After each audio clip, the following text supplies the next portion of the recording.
Imagine this. You're sitting in a quiet place, your mind restless, tugging at you with regrets from the past and worries about the future. It's a familiar feeling, isn't it? In his transformative book, Eckhart Tolle tells us this restlessness isn't just normal, it's the source of human suffering. But what if we could step beyond it? What if the present moment wasn't just a fleeting blip in time but the doorway to freedom and peace? Tolle's teachings are powerful, radical, and yet deeply intuitive. He invites us to understand that the mind, when left unchecked, becomes a prison. Our constant identification with thought pulls us away from the stillness of the present moment, leaving us caught in cycles of pain, worry, and dissatisfaction. His work calls for a shift, a deep awakening where the present moment becomes not just something we pass through but the very essence of our lives. But this wisdom isn't entirely new. Long before Tolle, the ancient Stoics were wrestling with similar ideas. Marcus Aurelius, the Roman emperor and philosopher, spent his life recording insights in his personal journal, later titled.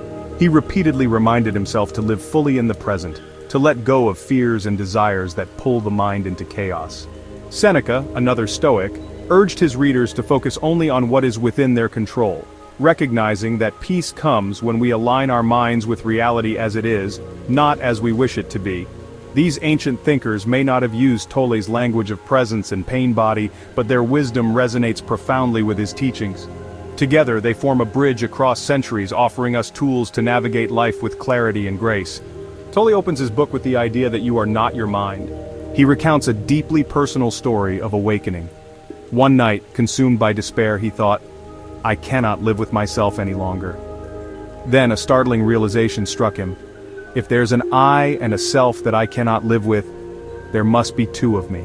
In that moment, he says, the illusion of his mind collapsed, leaving behind only pure awareness. This shift is central to his teachings, the recognition that the mind is not the master, it's a tool. When we identify with the constant stream of thoughts, we lose sight of who we truly are. The Stoics spoke of a similar practice, though framed in terms of rationality and control. Marcus Aurelius wrote, "You have power over your mind, not outside events. Realize this and you will find strength." Both Tolle and the Stoics encourage us to step back from the noise of the mind, to observe it rather than be consumed by it. For Tolle, this is a spiritual awakening. For the Stoics, it's an exercise in self-mastery. The path may differ, but the destination is the same, a life unshackled from the tyranny of thought. One of the most profound concepts Tolle introduces is the pain body. He describes it as an accumulation of past emotional pain that lives within us, coloring our perceptions and reactions. This pain body feeds on negative thoughts and drama, keeping us locked in cycles of suffering. The way out, Tolle says, is presence. When you bring the light of awareness to your pain, it dissolves, unable to survive in the clarity of the now. The Stoics, though they didn't use the term pain body, understood the danger of dwelling on the past or fearing the future.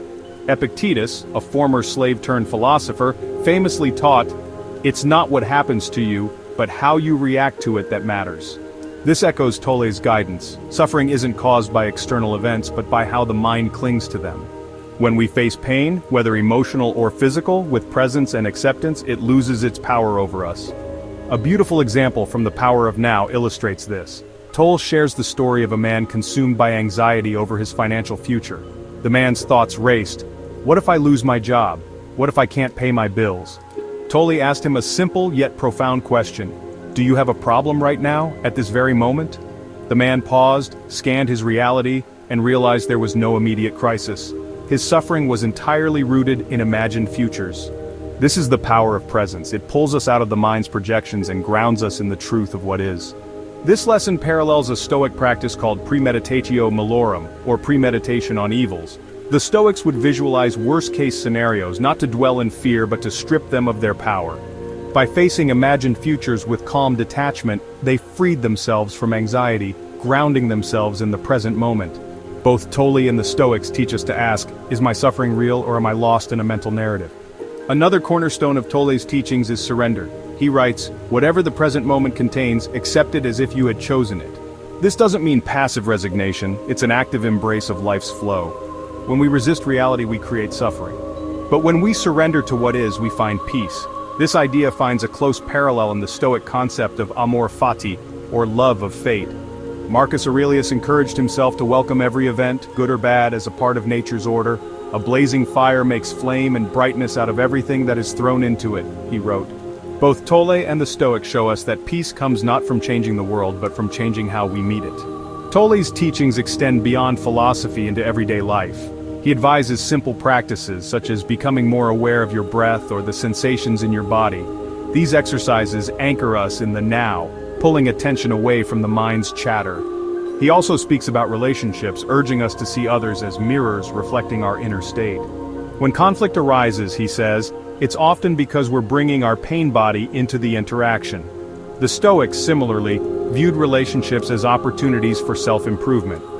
Seneca wrote that living with others teaches us patience and understanding, while Epictetus reminded us that we're all part of a larger whole, interconnected by the threads of existence.